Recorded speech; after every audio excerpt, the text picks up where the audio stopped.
Because this is not the first goal that was a genuine goal that was not given. It's early days for Amorim, and he's not going to affect wholesale changes in just a few matches.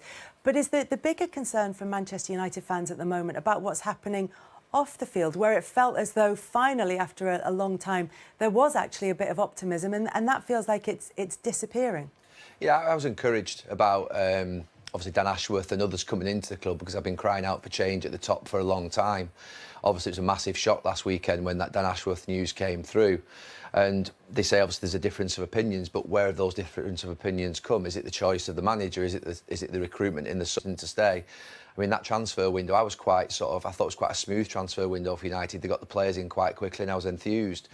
But when you look at actually the players' performances that have come in over this last few months, it's now looking as bad a transfer window at the moment. It's looking highly questionable, shall we say.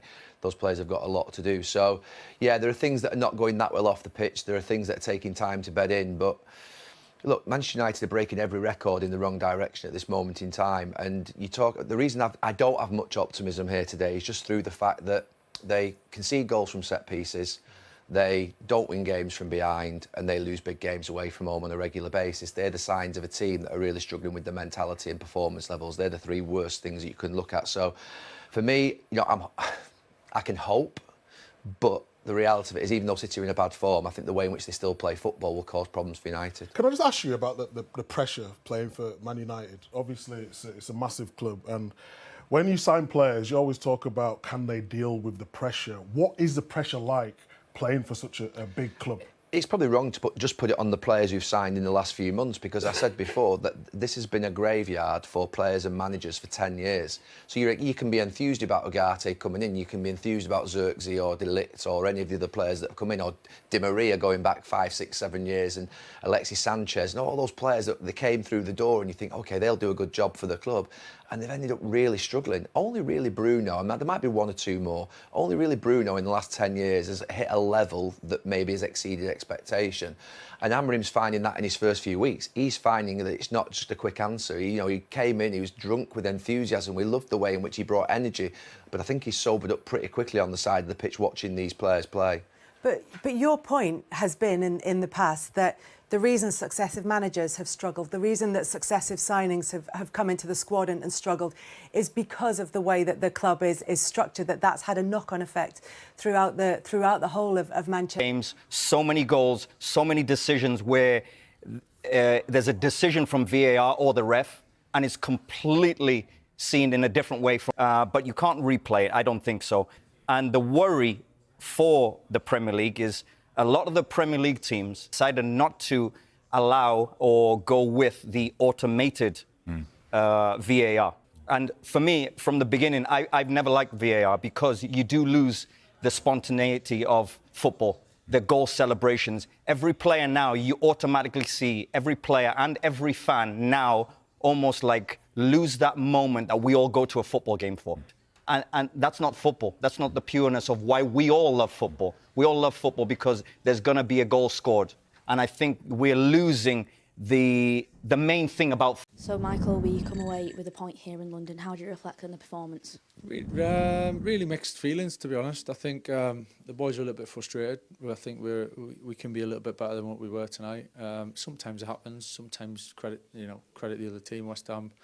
I thought defended largely pretty well and made it difficult for us, but it's a good sign that the boys are disappointed. I think in the grand scheme of things, a point after the wins that we've had is not too bad, but shows that's kind of not enough, which I think we'll take as a positive. Finish the game strong.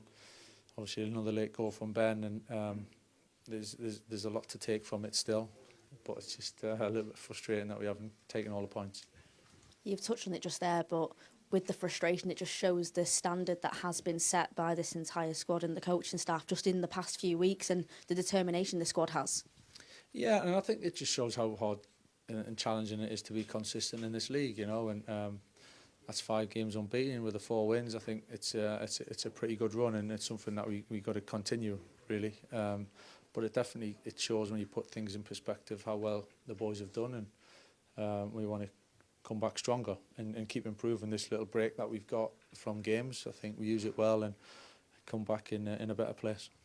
And we were fighting till the last moment, and it was a great goal from Benjamin Šeško, an incredible flick, wasn't it?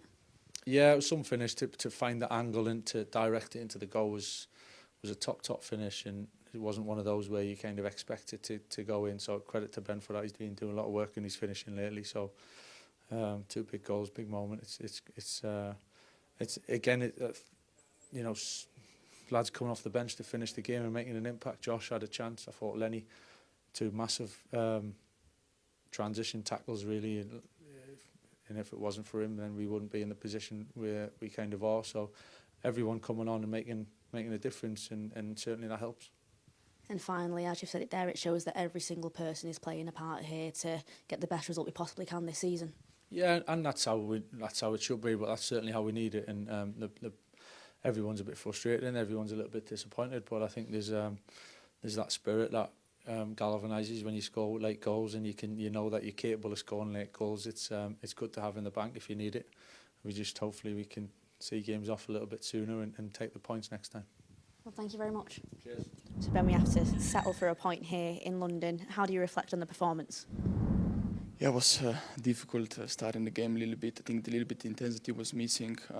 Yeah, it's just one of those games, but that it's not going to be that easy, because especially they were stepping back, they were really compact, just trying to go for the counter-attacks. It's just something that we have to learn from.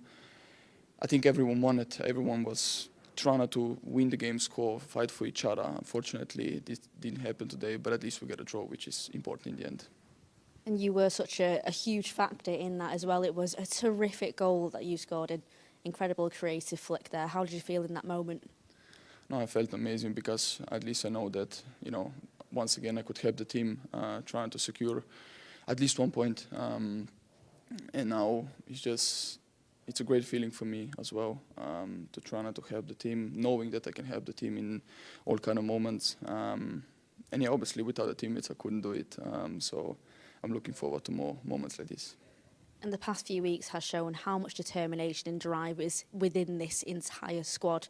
And you can see that today, and you must feel that in the changing room. No, definitely. Again, I said many times that we are living for each other. We are doing everything to win the games, to secure the Champions League spot, because we believe it. We have the team for it. We have the quality. And yeah, we're going to fight towards it. Today, unfortunately, the game was like it was. We have to now look forward for the next game and try to win it. Well, thank you very much.